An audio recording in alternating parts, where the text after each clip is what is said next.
5 things we can learn from flowers to make our life so beautiful. The first is, look at these flowers. Do you see how imperfect the arrangement is? We don't get angry at nature for having these imperfect arrangements. In the same way, don't get angry at yourself for being imperfect. That's what makes you unique and beautiful. The second is, do you see how much hardship they have endured to get this far? They have grown through dirt. When you endure your hardship, you truly bloom.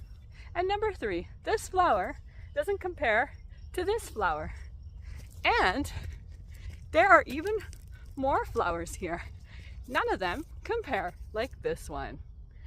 And 4th, make sure that you smile.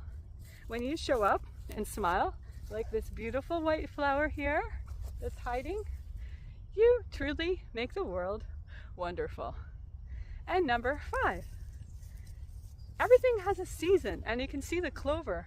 This ground was barren, but now it's full of flowers.